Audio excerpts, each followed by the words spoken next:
Chapitre 13. La garnison s'en va, départ du château, en route vers la Jonquera, la tombe improvisée, des vies qui naissent, pluie de linge blanc, distribution des passeports, nouvelle nuit dans un cinéma. Nous allons quitter Figueras, mais d'une certaine manière. Donc ça, il faut que vous le lisiez, parce que je ne peux pas tout lire à votre place. Je vous invite à vous poser la question, pourquoi quitter Figueras? Quelles sont les craintes qui pèsent sur quel est le danger qui menace? Et nous allons voir à la page 186, juste au-dessus des points de suspension, des 3 petits points là. Donc 186, on commence là, 10 minutes après. 10 minutes après, nous marchons déjà dans la grande caravane au milieu des gens. Le château reste derrière nous, encastré sur ses hauteurs. Dans le ciel, un ronron de moteur attire notre attention. 2 avions volent au-dessus de nous en faisant de grandes boucles. Mais personne ne s'en inquiète. Ce sont nos chasseurs qui veillent encore. Des chariots, des charrettes, des montagnes de meubles et de matelas, un cycliste avec sa valise attachée sur son porte-bagages, beaucoup de femmes, souvent avec des enfants dans les bras. Il n'y a quasiment pas de voitures. Elles sont passées devant et ont probablement franchi la frontière. Mais il reste encore des camions militaires chargés de matériel de guerre et quelques ambulances. Un mutilé passe avec sa jambe en bois et un baluchon de linge sur le dos. On se demande comment il fait pour avancer aussi vite avec une telle foulée sans perdre l'équilibre. On voit aussi des bras en écharpe et des têtes bandées tachées de sang. Des blessés légers, des récents bombardements, 2 enfants avancent en pleurant, en se tenant par la main, sans doute 2 enfants perdus. Un chariot s'est arrêté au milieu du chemin. Le mulet est épuisé. Le maître le regarde avec une rage impuissante, et les femmes pleurent pour le mulet et le linge perdu.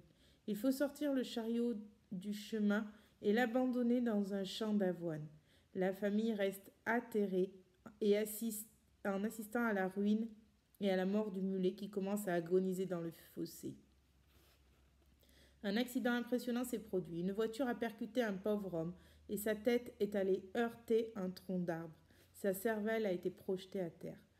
Le conducteur de l'auto a accéléré avec un lâche égoïsme et a poursuivi sa route. La veuve et ses 2 enfants, une fillette et un adolescent qui n'a pas encore l'âge du service militaire, sont restés à côté du cadavre horrifiés. Une âme charitable a proposé de les aider.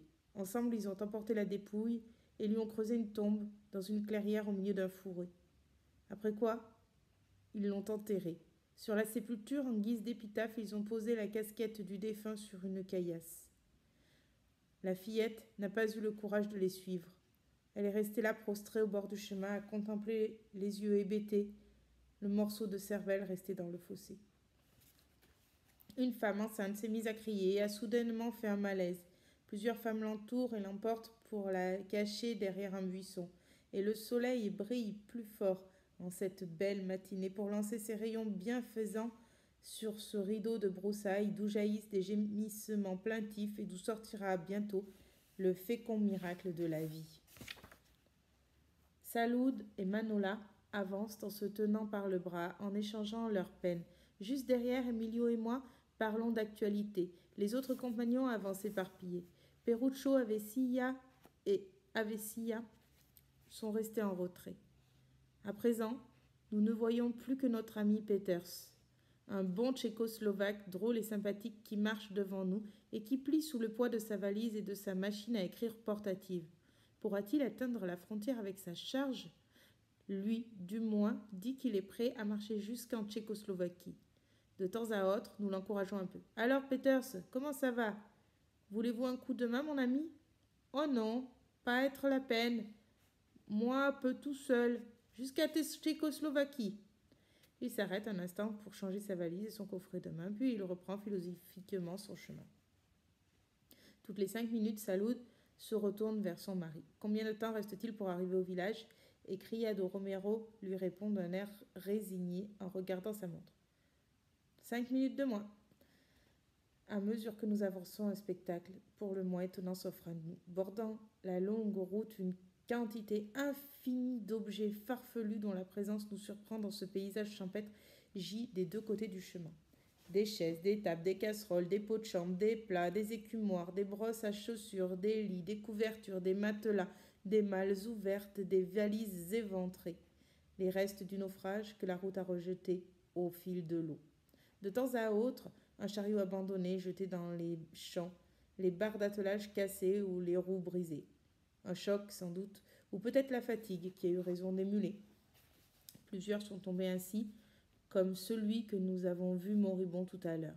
Certains d'entre eux ne restent pas longtemps dans le fossé. Quelqu'un m'a dit avoir assisté il y a quelques jours à la disparition quasi complète d'une pauvre bourrique morte, équarrie en moins de 2 à coups de navaja. La faim, bien sûr. La guerre est tellement dure. Mais en réalité, ce qui dépasse toutes les limites de l'imagination, c'est cette fabuleuse quantité de linge éparpillé de chaque côté de la route.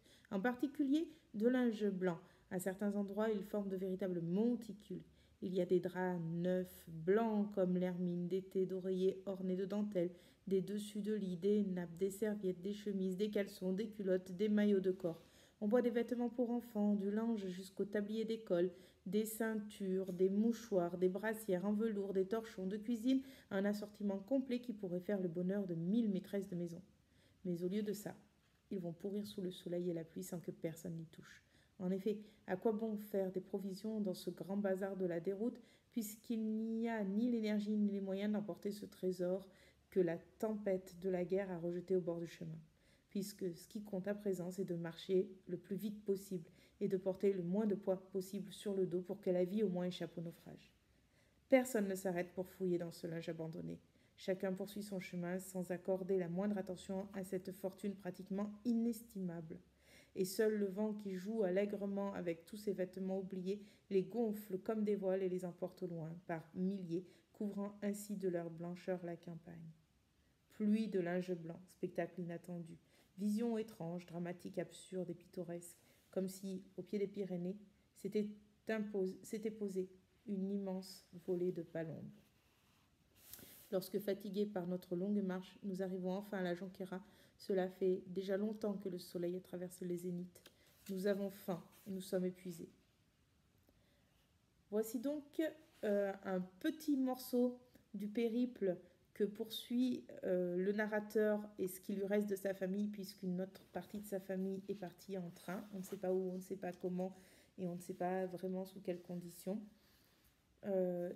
Ils sont en train de rejoindre la Jonquera, qui est, je le rappelle, à 5 km de la frontière française, et ils n'ont toujours pas le visa pour traverser la frontière française, et celle-ci est fermée.